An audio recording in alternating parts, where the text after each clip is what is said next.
빨리 가방 열라! 오케이, 오케이.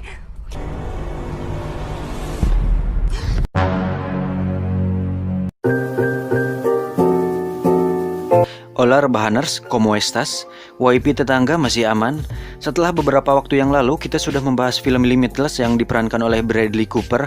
Kali ini saya punya sebuah film bertema tentang kecerdasan yang lain, di mana film ini diperankan oleh mantan kakak kelas saya, Scarlett Johansson, sang janda hitam, dan satu lagi supporting aktornya yang cukup legenda dan merupakan sahabat lama saya waktu kuliah di Oxford, Om Morgan Freeman. Film ini bergenre science fiction yang tentunya akan membuat otak Anda berpikir lebih keras, sehingga bagi Anda yang sudah biasa makan mie campur nasi, disarankan untuk tidak menonton film ini karena keseimbangan gizi dan daya otak yang akan dipakai dikhawatirkan tidak stabil. Tanpa berlama-lama lagi, langsung saja siapkan handsfree, cari posisi rebahan terbaik, selamat menonton dan check it out. Get it when I get back.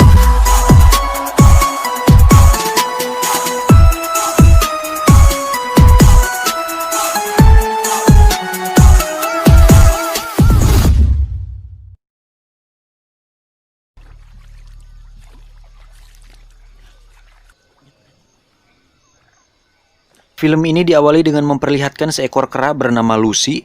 Di dunia paleontologi, Lucy adalah nama fosil kera yang usianya mungkin sekitar 10 juta tahun yang lalu.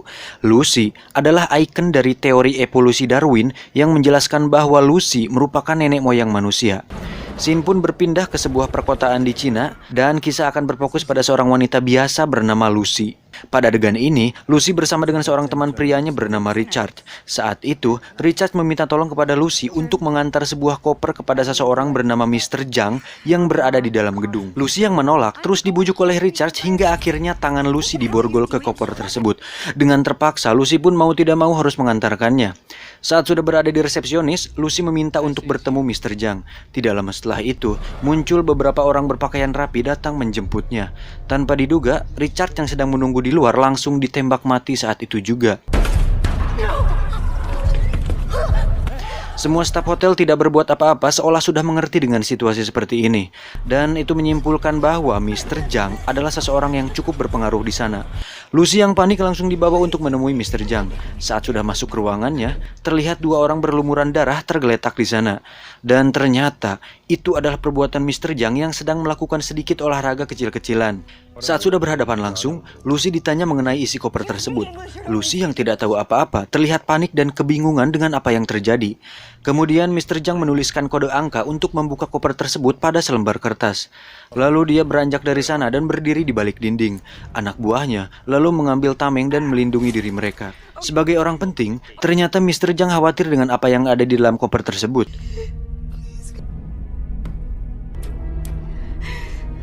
Saat dibuka, ternyata isi koper tersebut berisikan 4 kantung yang terdapat benda biru di dalamnya. Dan faktanya, itu adalah narkoba jenis baru. Anak buahnya kemudian membawa seorang pecandu untuk menguji narkoba tersebut. Dia pun mencicipinya. Tidak menunggu waktu lama, narkoba itu pun langsung bereaksi dan dia langsung tertawa sambil menatap Lucy.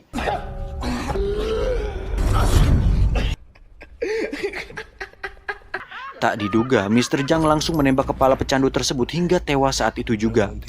Kemudian Mr. Zhang mengatakan bahwa dia menawarkan sebuah pekerjaan kepada Lucy. Entah pekerjaan apa itu. Scene pun langsung berpindah ke seorang pria yang sedang berceramah di depan banyak orang. Beliau adalah Profesor Norman. Pada ceramahnya tersebut, beliau sedang menjelaskan tentang kemampuan otak manusia, bahwasannya kita umat manusia hanya menggunakan potensi sebesar 10% dari kapasitas otak yang ada. Dan di planet bumi hanya ada satu makhluk yang menggunakan 20% potensi otaknya, yaitu lumba-lumba. The dolphin. The education system that is more, but the dolphin did not. And this is the Scene kembali berpindah ke Lucy di mana dia baru saja tersadar dari tidurnya. Tidak lama anak buahnya membawa Lucy ke hadapan Mr. Zhang. Setelah itu, datanglah seorang pria kulit putih. Dia menjelaskan bahwa tadi Lucy sudah dibedah di bagian perut dan di dalam perutnya sudah ditaruh narkoba jenis baru tadi untuk diedarkan di kawasan Eropa. Bisa diambil kesimpulan bahwa Lucy dijadikan media untuk menyelundupkan narkoba jenis baru tersebut. Tidak lama, muncullah 3 orang pria yang bernasib sama seperti Lucy. Namun bedanya, mereka menginginkan pekerjaan tersebut tersebut, sedangkan Lucy terpaksa.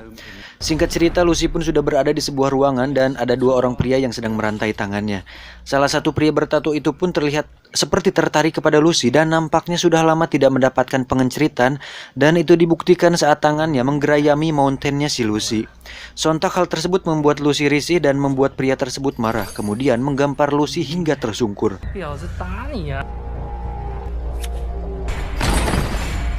Lalu pria tersebut menendang perut Lucy berkali-kali tanpa dia sadar bahwa di dalam perutnya Lucy ada narkoba jenis baru tersebut.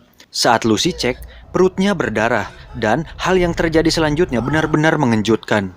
Ternyata narkoba tersebut bocor di dalam perut Lucy yang mengakibatkan zat kimia tersebut bereaksi dengan sel-sel di dalam tubuhnya. Tiba-tiba tubuh Lucy mengerang, kemudian dia mulai menunjukkan tanda-tanda menakjubkan di mana tubuhnya terlihat melawan gravitasi saat melayang di tembok hingga atap ruangan.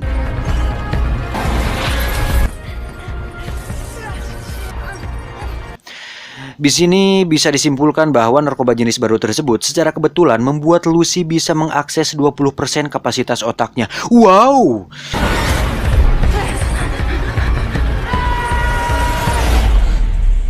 Scene kembali berpindah ke Profesor Norman, di mana dia sedang menjelaskan bahwa saat manusia mampu mengakses 20% kapasitas otak, maka orang tersebut akan mempunyai akses dan kendali terhadap tubuhnya sendiri.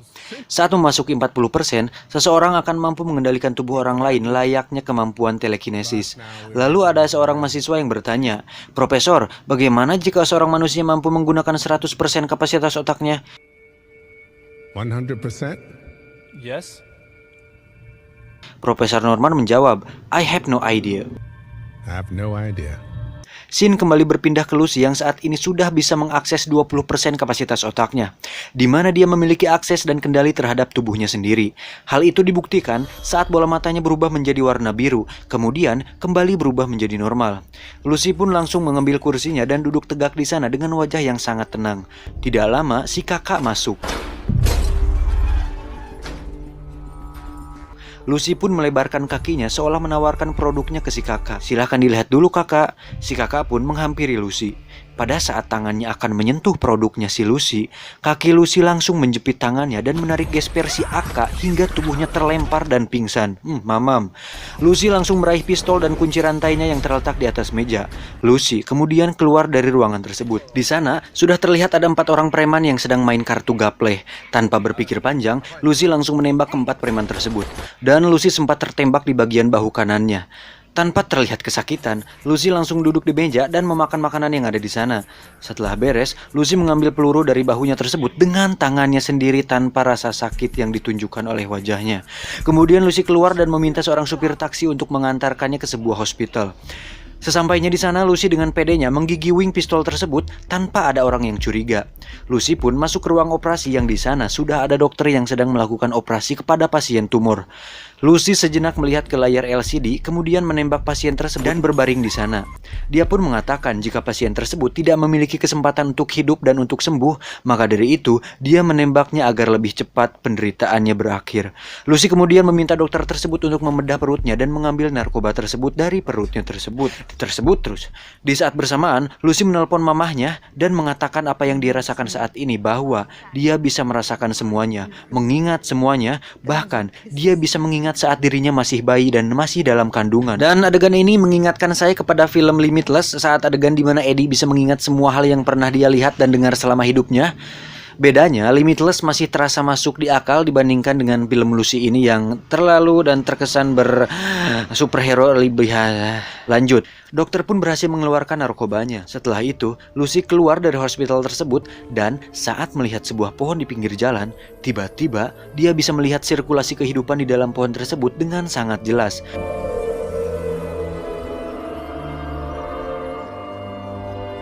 Singkat cerita, Lucy kembali ke gedung Mr. Zhang lalu membantai anak buahnya dengan begitu mudah. Tanpa melihat target, Lucy mampu menembak tepat sasaran. Wow. Mr. Zhang yang sedang pedi-medi di ruangannya tiba-tiba dikagetkan saat Lucy menancapkan pisau di kedua tangannya. Lucy bertanya, "Di mana 3 narkoba yang lain, bos?" Mr. Zhang yang penuh nafsu hanya diam saja. Ditambah, dia memang tidak bisa bahasa Inggris. Dengan akses 20% otaknya, Lucy menempelkan jari di kepala Mr. Zhang untuk mengakses ingatan yang tersimpan di syaraf otak Mr. Zhang. Setelah mengetahui lokasinya, Lucy pun pergi dari sana dan meninggalkan Mr. Zhang dengan kondisi seperti itu. Mr. Zhang hanya bisa berteriak, "Ah!" halus. Lucy kemudian pergi ke tempat sahabatnya untuk meminjam sebuah laptop. Saat berpelukan, Lucy mampu merasakan semua organ tubuh sahabatnya tersebut. Saat temannya mandi, Lucy langsung membuka laptop dan browsing untuk mencari seseorang yang paham dengan permasalahan otak. Dan disinilah awal pertemuan Lucy dengan Profesor Norman. Lucy pun menghubungi ponsel Profesor Norman. Dia mengatakan jika dirinya sudah membaca semua riset yang dilakukan Profesor Norman dan merasa bahwa Profesor Norman orang yang tepat untuk memahami kasus yang dialaminya sekarang. Profesor Norman yang menganggap hal ini sebagai lelucon, seketika dikejutkan dengan kemunculan Lucy di layar televisi. Tanpa basa-basi, Lucy langsung mengatakan semuanya, bahwa dirinya sedang dalam proses menjangkau 100% kapasitas otak, dan saat ini baru berada pada 28%. Profesor Norman yang sedikit shock pun bertanya apa yang bisa dilakukan Lucy dengan akses 28% tersebut. Lucy pun mengatakan jika dirinya mampu mengendalikan tubuh dan otaknya, dan mulai bisa mengendalikan tubuh orang lain, juga bisa mengendalikan gelombang listrik, elektromagnetik, dan lain-lain. Hal itu langsung dibuktikan saat Lucy bisa muncul di setiap gadget dan alat elektronik di rumah Profesor Norman. Telephone. Radio. Lucy mengungkapkan bahwa dirinya sudah tidak bisa merasakan sakit, takut, keinginan, seolah ciri-ciri manusia pada dirinya sudah pudar. Semua pengetahuan seolah meledak di dalam kepalanya. Lucy bertanya, apa yang harus dilakukan dengan semua pengetahuan ini? Profesor Norman menjawab, tujuan dasar hidup dari awal kehidupan adalah mewariskan apa yang telah dipelajari. Tidak ada tujuan yang lebih tinggi. Maka, jika kau bertanya apa yang harus kau lakukan dengan semua pengetahuan itu, maka wariskanlah. Yes, of course. I'll be at your door in 12 hours. Terakhir, Lucy mengatakan jika dirinya akan menemui Profesor Norman dalam waktu 12 jam. Saat Lucy akan pamit, dia memberi pesan kepada temannya untuk mengubah gaya hidupnya dikarenakan ginjalnya sudah tidak berfungsi dengan baik. Dan Lucy memberikan kertas yang berisikan resep agar sahabatnya bisa sehat kembali. Singkat cerita, Lucy pun berada di bandara dan berencana pergi ke Paris. Untuk menutupi identitasnya karena kasus penembakan di rumah sakit tersebut, Lucy merubah rambutnya menjadi hitam lurus. Dan di sini nampak seperti berlebihan sebenarnya, berasa seperti nonton film mistik di film X-Men, tapi it's okay lah, gak apa-apa. Kemudian Lucy menelpon pihak kepolisian Paris yang akhirnya dihubungkan ke salah satu anggota polisi bernama Del Rio. Lucy bertanya siapa yang punya wewenang di kantor tersebut. Del Rio dengan santai mengatakan, aku yang berwenang di sini, dan mari kita mulai dengan menyebutkan siapa nama Nona. Tak ingin membuang waktu, Lucy langsung menyuruh Del Rio turun dari meja dan langsung mengambil pulpen. Sontak hal tersebut membuat Del Rio terkejut seolah dirinya sedang diperhatikan oleh CCTV. Namun saat dilihat, tidak ada. Lucy langsung menyebutkan identitas ketiga orang yang membawa narkoba tersebut dan mengirim foto mereka di komputer Del Rio. Lucy menyuruh Del Rio untuk menangkap ketiga orang tersebut dan mengamankan narkoboynya. Di saat bersamaan, seekor anjing keamanan bandara mencium aroma-aroma tersangka pada Lucy, tapi dengan sekali tatap, anjing tersebut langsung dibuat takluk.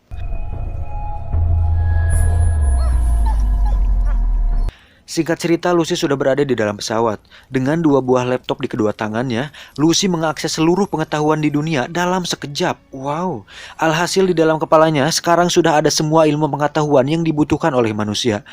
Setelah itu hal mengejutkan pun terjadi, di mana Lucy tiba-tiba batuk dan giginya rontok. Kemudian sel-sel tubuhnya terlihat seperti berterbangan seolah memisahkan diri dari tubuh Lucy. Seketika dia teringat riset Profesor Norman yang membahas tentang keabadian, yang intinya adalah jika habitatnya tidak mendukung, maka suatu sel akan mengelola diri sendiri dan memilih keabadian. Dan saat ini Lucy berada pada 40% kapasitas otaknya. Lucy yang panik langsung masuk ke toilet, tapi kondisinya semakin parah. Lucy pun memutuskan untuk menelanjat yang tersisa di kantong tersebut hingga dirinya tidak sadarkan diri.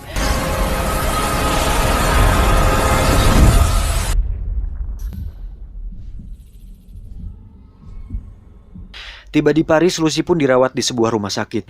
Scene berpindah ke si Del Rio yang berhasil menangkap ketiga penyelundup tersebut. Setelah itu, dia pergi ke rumah sakit tempat di mana Lucy dirawat.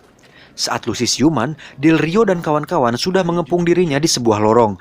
Tak perlu waktu lama, orang-orang tersebut dibuat tak sadarkan diri menyisakan si Del Rio di sana. Hands up, please.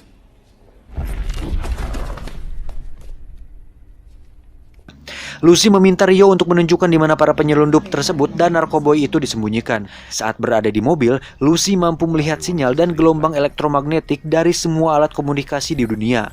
Hal itu pun membuat dirinya mengetahui rencana Mr. Zhang yang akan mengambil narkoboy tersebut dari para polisi. What's that? Korean. Untuk mempersingkat waktu, Lucy pun mengambil alih kemudi. Del Rio yang tidak mau terpaksa harus mau karena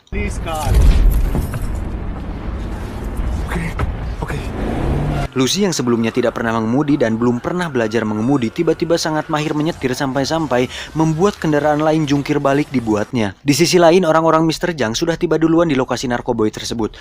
Mereka pun mensabotase rumah sakit tersebut dengan membunuh para polisi dan membedah para penyelundup untuk mengambil narkoboynya. Tidak lama Lucy pun tiba di sana. Orang-orang Mr. Zhang langsung mengepungnya. Di saat bersamaan, Lucy sudah mencapai 60% kapasitas otaknya. Itu membuatnya mampu mengendalikan benda dan tubuh orang lain sehingga akan melakukan apapun sesuai keinginannya.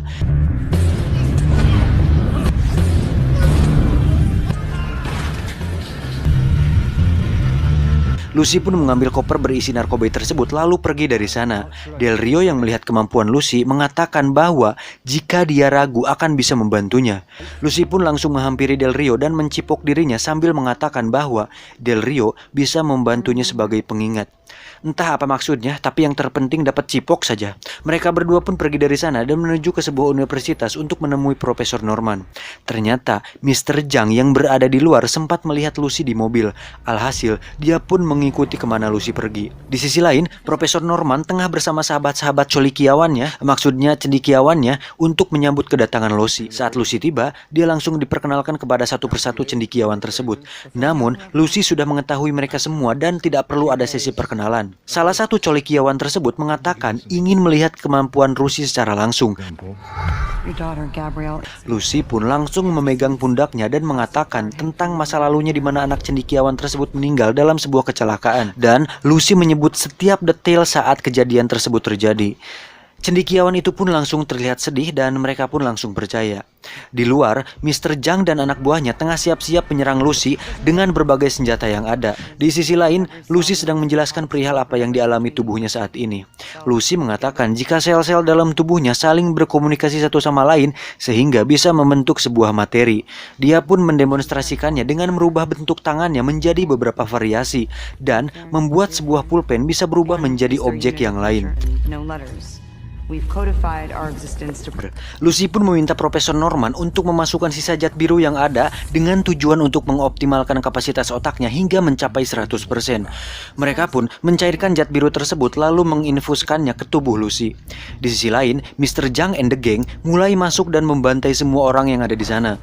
Del Rio dan tim keamanan kampus yang tersisa pun mencoba menahannya sebisa mungkin. Kembali ke Lucy, saat semua zat biru sudah diserap dan masuk ke sel-sel tubuhnya si Lucy, keluar cahaya dari mulutnya yang menandakan bahwa dirinya sudah mencapai 90% kapasitas otak. Lalu muncul benda hitam yang keluar dari tubuh Lucy dan menjalar ke komputer dan alat elektronik yang ada di sana. Seketika ruangan tersebut berubah menjadi putih polos. Oh my God, what's happening? Benda hitam tersebut pun akhirnya berkumpul dan membentuk sebuah objek berukuran besar yang cukup aneh. Sahabatnya bertanya, apa yang Lucy lakukan? Profesor Norman menjawab, Lucy sepertinya sedang membuat komputer generasi baru. Wanjir! Di sisi lain, geng Mr. Zhang dan Del Rio masih tembak-tembakan. Dan di satu titik, anak buahnya berhasil melepaskan roket launcher ke arah ruangan Lucy. Saat meledak, Lucy yang berada di dalam langsung terhempas ke Menara Eiffel. Ternyata, komputer generasi baru yang Lucy ciptakan tersebut mampu membuatnya bisa menjangkau seluruh alam semesta, mengakses setiap penjuru dunia, mengatur waktu, dan bahkan bisa pergi ke masa lalu. Dan benar saja, Lucy memundurkan waktu sampai zaman dinosaurus. Dan di suatu titik, kita akan melihat pertemuan pertama antara Lucy manusia dan Lucy kera pertama yang kita bisa lihat di awal film tadi. Setelah itu, Lucy mengakses alam semesta dan memundurkan waktu sehingga dia bisa melihat bagaimana awal penciptaan semesta dimulai. Di saat bersamaan, Mr. Zhang sudah berada di belakang Lucy sambil mengarahkan pistol ke arah kepala Lucy. Dan saat Mr. Zhang menembakkan pistolnya, Lucy sudah lenyap. Yang tersisa di sana hanya pakaian dan cangcutnya saja.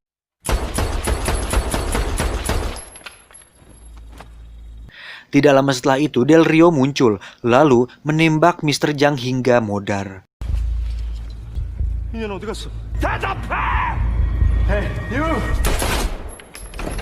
Tiba-tiba komputernya bergerak dan memunculkan sebuah benda kecil yang ternyata itu adalah sebuah flash disk yang menyimpan seluruh pengetahuan alam semesta yang sudah dikumpulkan oleh Lucy tadi. Dan entah berapa gigabyte kapasitas flash disk tersebut, bukan giga lagi sih, mungkin udah di atas tera.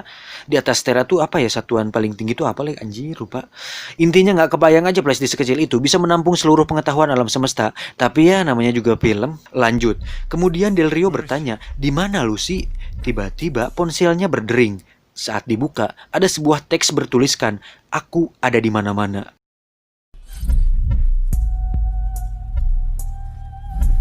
Del Rio pun melihat sekelilingnya dan kebingungan dengan apa yang terjadi.